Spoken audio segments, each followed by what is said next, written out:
अस्सलाम वालेकुम व्यूअर्स, आप देख रहे हैं इमरान न्यूज़ और मैं हूं तैयबा भट्ट। आप देख रहे होंगे मेरे आस से किस कदर खूबसूरत जगह है। तो ये लाहौर का शालामार बाग है जहां पर मैं मौजूद हूं और ये बाग अपनी खूबसूरती की वजह से दुनिया के अजीमुल शान बागात में शुमार किया जाता है। और यही वजह है कि जब भी किसी दोस्त मुल्क का कोई सरबरा या कोई यहाँ पर पाकिस्तान में आता है तो यहाँ का विज़िट ज़रूर करता है। तो आज हम इसकी तारीख के बारे में जानेंगे कि ये बाग कब तामीर करवाया गया, इसको किसने तामीर करवाया और इसकी तारीखी अहमियत क्या है। तो ये सब जानने के लिए आइए मेरे साथ जानते हैं और आपको इस बाग की खूबसूरती भी दिखाते हैं।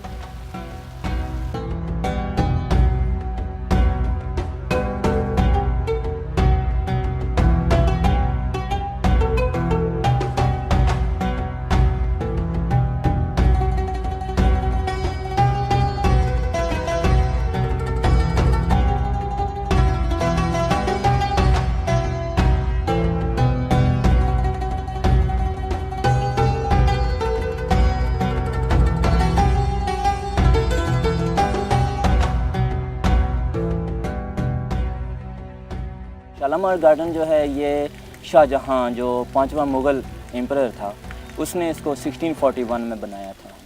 ये असल में अगर आप देखें तो ये एक खूबसूरत एरिया में है, यानी कि लाहौर में, जहाँ पे हर चीज़ थी, फल थे, बागात थे, लेकिन उनमें इस तरह स्टेप्स और फाउंटेन्स और आबशारें वगैरह ये इसमें जो है ना वो मौजूद नहीं थी।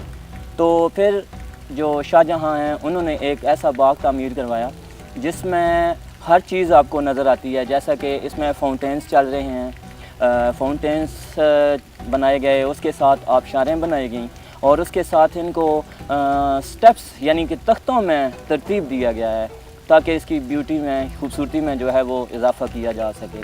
तो शालामार गार्डन जो है ये तकरीबन शाही किला से 5 से 6 किलोमीटर के फासले पर है। ये असल में जो ये मुग़ल्स हैं तकरीबन 1526 से लेकर 1857 तक वो बड़े सगीर में हुकूमत की है। तो वो वैरियर्स थे और यूँ समझ लें कि वो ऐसे इलाकों से आए थे जहाँ उनको ये चीज़ें पसंद थी, जहाँ पे आबशारें हों, फुआरे हों चल रहे हों, उसके साथ खूबसूरत फलदार दरख्त हों और ख़ूबसूरत अमारात हों। तो फिर उन्होंने ये एक लाहौर में एक ऐसा गार्डन तामीर किया जिसको वो कुछ दिन आके यहाँ पे एंजॉय कर सकते थे, कुछ यहाँ पे लुत्फ़अंदोज़ हो सकते थे। फिर आपने देखा है कि इसमें बहुत से फलदार दरख्त हैं, 300-350 के करीब इसमें आम है, जामुन है, अब भी है। तो उसमें भी, उस दौर में भी बहुत खूबसूरत, बहुत से जो है ना वो बागात लगाए गए थे। तो जिस मौसम में वो यानी कि यहाँ पे आते थे उस वक्त यहाँ पे बागात मौजूद होते थे और कोई ना कोई फल जो है वो लगा हुआ होता था। अच्छा, आपने भी बात की थी कि खूबसूरत बाग उन्होंने तामीर करवाया कि आते हम इंजॉय कर सके, और अभी आपने बात की थी इस यहाँ पर लगे जो फुवारे हैं इनके हवाले से। तो पहले तो मुझे ये बताएं कि ये बाग कितने एकड़ के उसमें है और दूसरी चीज़ ये कि कितने इसमें ये फुवारों की तादाद क्या है। जी, शालामार बाग जो है ये है 3 स्टेप्स में, जो कि पहला स्टेप है उसको फ़रा बख्श कहा जाता है, फिर ये दूसरा है जिसको फैज़ बख्श कहा जाता है, फिर उसके बाद एक थर्ड स्टेप है जिसे हयात बख्श का नाम दिया जाता है। तो इन तमाम में 410 के करीब अच्छी और ख़ूबसूरत हालत में और चलते हुए पोजीशन में जो है इसमें फुआरे मौजूद हैं। और 41 एकड़ जो है ये इसका सारा रकबा है शालामार बाग का, जो कि 3 परतों यानी कि 3 स्टेप्स में जो है वो डिज़ाइन किया गया है। अच्छा, ये जो 3 स्टेप्स हैं ये उसी दौर से चलते आ रहे हैं कि ये स्टेप्स बाद में बनाए गए थे? और अगर उसी दौर से चलते आ रहे हैं तो इन स्टेप्स को इस तरह से इस बाग को डिवाइड क्यों किया गया 3 हिस्सों में?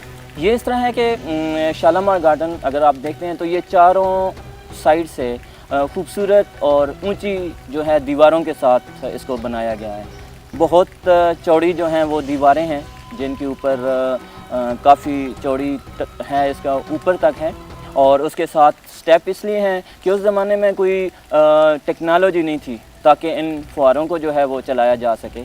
तो फिर इसलिए उन्होंने एक बाग के बिल्कुल एक वाटर टैंक जो है वो भी इन्होंने एक तामीर किया जिसको एक पर्शियन हाइड्रोलॉजिस्ट था अलाउल मुल्क, उसने इसके लिए जो है सबसे पहले नहर बनाई जिसे शाह नहर का नाम दिया गया। और माधुपुर विलेज, राजपुर भी कहा जाता है, वहाँ से वो नहर ली गई थी। वो नहर जो है वो स्पेसिफ़िक थी इस गार्डन यानी कि शालामार बाग को एरीगेट करने के लिए और सेकेंडली इन फुआरों को चलाने के लिए। जो वाटर टैंक था उसको भरते थे जब वो हाइट से पानी को नीचे फॉलिंग डाउन कराता था तो इससे उसका एक प्रेशर बनता था, ग्रेविटी बनती थी। तो इस तरह तमाम फुहारे जो हैं वो चलाए जाते थे और इनको स्टेप्स में या ऊपर से नीचे और नीचे से फिर तीसरे तख्ते का अगर आप देखते हैं तो ये तमाम इसी तरह नीचे बने हुए हैं। तो ये इसी वजह से थे कि ताकि इनके फुहारे चलाने के लिए इनको आसानी हो, यानी कि ग्रेविटी बने। और दूसरा इसकी खूबसूरती में, जैसा कि आप देखते हैं फरा बख्श में मरकज़ी बारादरी है, वहाँ पे खड़े हों तो गार्डन का पूरा जो है एक मनाजर आ जाता है जिसमें आपको तीसरा तख्ता यानी कि हयात बख्श भी नज़र आता है, फरा भी और फैज़ भी नज़र आते हैं। तो ये इसलिए उन्होंने जो है इनको तामीर किया था। हयात और वो जो दूसरा वाला आप बता रहे थे, फरा और थर्ड फैज़ जो आप बता रहे थे, इनके बारे में थोड़ा सा ब्रीफ कर दें कि इनके नाम इस तरह से क्यों रखे गए हैं। फरा कहते हैं खुशी को।